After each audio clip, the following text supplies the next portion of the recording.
It's your city, your team, we're still Premier League. Let's hear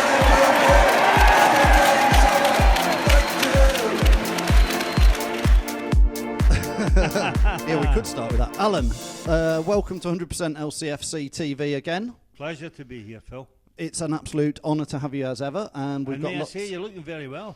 Thank you. I've been on the sunbed. Rome. Yeah. You've been doing a bit of roaming. I've been doing some scouting out there. Have you really? Chatting to, I know we weren't going to start on this, but I've been chatting to Italian fans out there, some Lazio fans and some Roma fans, and they were, I mean, it brings us, sort of skews us into Inler, and they were saying he's a fantastic player because obviously he was playing for Napoli. Yes. And they said they're amazed that he's come to a club like Leicester, although they were all well aware of Leicester now. It was a good time to be a Leicester fan abroad. Captain of his country as well. Yeah. And I think we're going to like him because he's got a wee bit of a nasty streak. He's a wee bit controversial at times. You know, big lad, big strapping lad. Scores a few goals outside the box, which is also helpful. But no, I think we're going to like him. I find it very difficult, Phil. Will he play him? Will he play him tomorrow? You know, I'm not absolutely sure after the couple of great results we've had, you know, so you might just have to sit on the bench for a wee while. I mean, the old adage is don't change a winning team, and those lads have just pulled in two tremendous performances. It'd be hard to think of anybody not being in that team from last week. But well, absolutely, Phil. I mean, I've had played in the last two games, which has been the same team in the last two games, and I got left out for this one. I wouldn't be too pleased. No, you wouldn't be. I wouldn't be too pleased. But I've heard on the rumour mill that he will play. Well, it's going to be interesting. This is probably one I can't really predict. It's going to see either Andy King or Danny Drinkwater lose their place, I would have thought, because Mark Albrighton and Riyad Mahrez, I mean, we'll talk about him in a wee while. Yeah, we will. We'll have a section on Mahrez. The right chat about the wee fella. But it'll be Kingy and it'll be Danny Drinkwater. I think if Inler's going to come in, I think Danny might lose his place. Do you think so? I think Andy King certainly had a great back end of last season. And, you know, a Welsh international. Yeah. You know, I don't see much difference between him and Drinkwater, but Inler's certainly got some bite, and he can. He got a shot from outside the area. Different types of players, but Danny gets on the ball a lot. Andy not so much. Andy does the legwork. Andy goes from box to box. Andy gets behind full-backs to clear up. Andy gets beyond the strikers, and a lot of his work has gone unseen. I've said that for season after season, that Kingy doesn't get the credit he absolutely deserves. Danny's better. Danny gets in the ball. Danny says, give me it, even when there's about 5 players round about him. Give me the ball. I'll deal with it. I'll go with it. I'll make it happen. So I think, unless he goes 3 in the centre midfield, then Inler comes in alongside Danny and Andy. That's another option.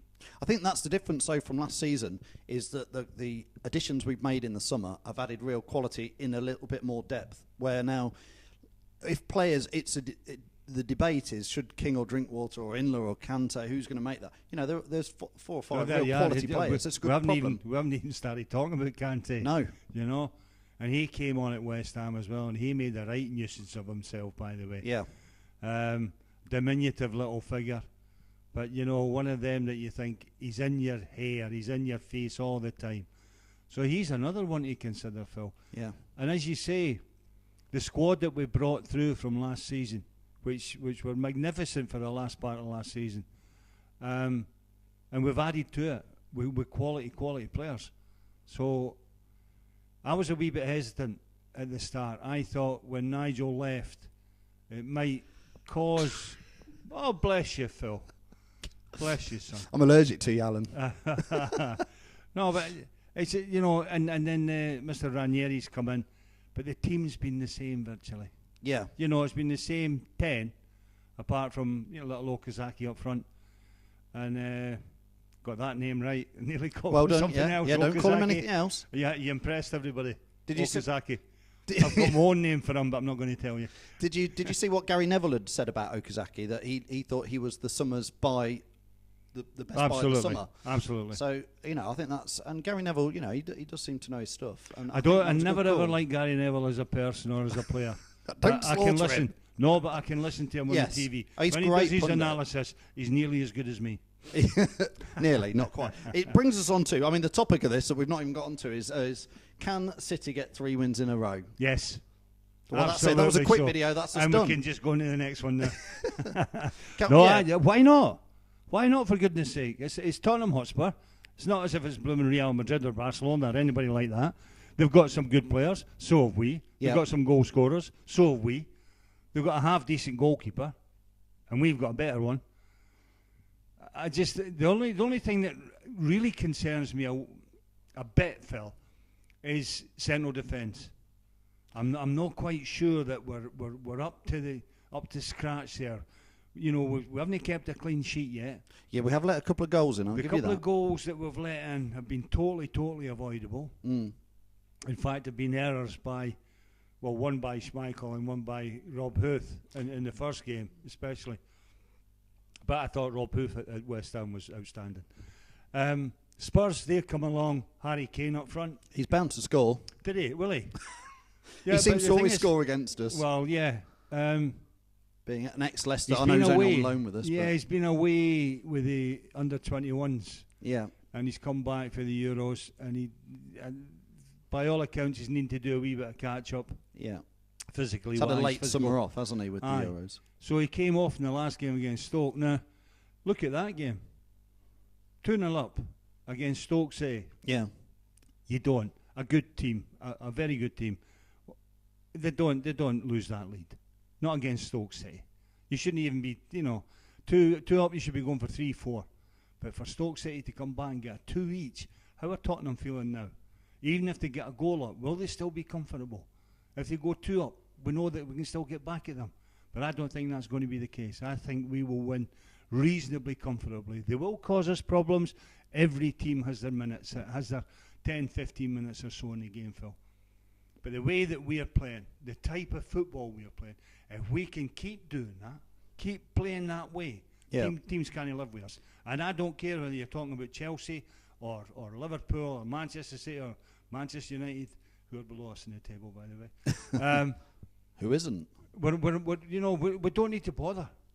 Play the way that we want to play. From your experience, Alan, how does it change from last season when teams like Spurs would come to Leicester and think, we're going to turn these over? They come with an expectation. Whereas now, after the run-in that we had last season, the players we've added, the great start we've had, Spurs are bound to come with a slightly different mental attitude to the game tomorrow. They're not going to think we're going to be a pushover. So especially how does it change? Especially after losing a two-goal lead.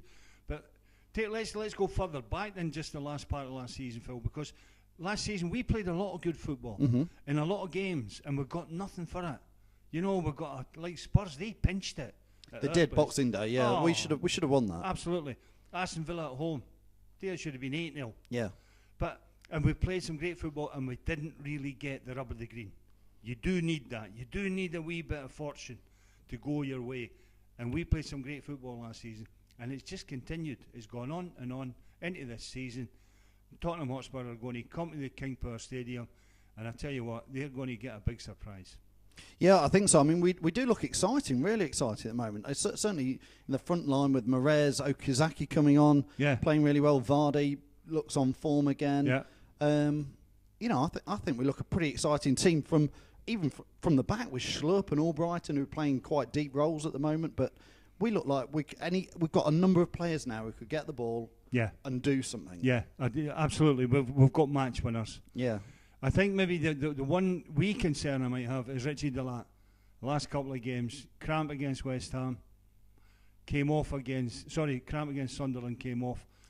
Gets cramp a lot. Against West Ham. Why would he get cramp so much? He had to be taken off. I was screaming at the television. Is it the amount of running he does? Or I'm not so sure what it is. But he had it last season, didn't he? So I'm not so sure what it is. But the sports science people, they'll have a look at it. Yeah. Whether he says to Richie, look, we maybe need to do a wee bit more fitness work, a bit more stretching work, etc., etc. We can't have you just playing an hour. And if West Ham were going to get another goal, it's going to be coming for the right back position. And Mr. Ranieri, he spotted that and changed it. Yeah, good. So you think Richie might be a question mark on the team selection? Yeah. Again, it's nice problems for Ranieri to have, where he's got these people well, like he's done Inlo the and right Kante. thing, Phil. He's done the right thing. He started the game with last season's team. Yes. Apart from Makes sense. Okazaki. I nearly said it again. Careful. I nearly said it again. You have to be careful with that name. We can bleep it. Absolutely. Yeah. And he's you know, and it's 10 players for last season, and he's clever because he played the same 10 and the same 10 plus Okazaki, and it's worked out. So Tomorrow, it ought to be the same team, but I wouldn't be surprised if there's a couple of changes here.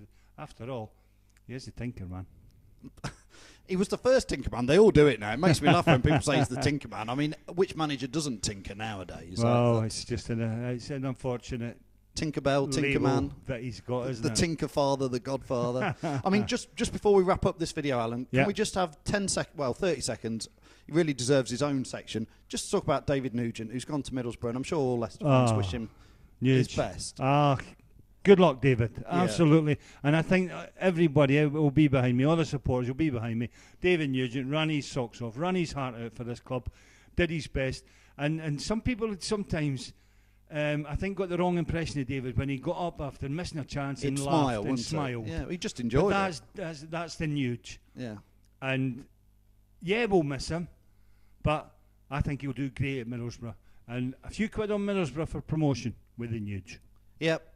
Good luck to David Nugent. He's been a good player for Leicester. I know he's one of those players who will always get a warm welcome when he comes back. And he'll look for a result after his tomorrow. So good luck to him. Maybe when Middlesbrough get promoted, he'll come back next season. Aye, that'll bloody be fun. Score. That'll you be watch. Fun. Anyway, so you're confident of 3 points? Very confident. I'd certainly 9 take points, a draw, top but of the I league. think Come on. What a start that would be. Absolutely. Anyway, that's our look forward to the Spurs game. So thanks, Alan, for joining us, and catch up with us on the next video. It's your city, your team, we're still Premier League. Let's hear it.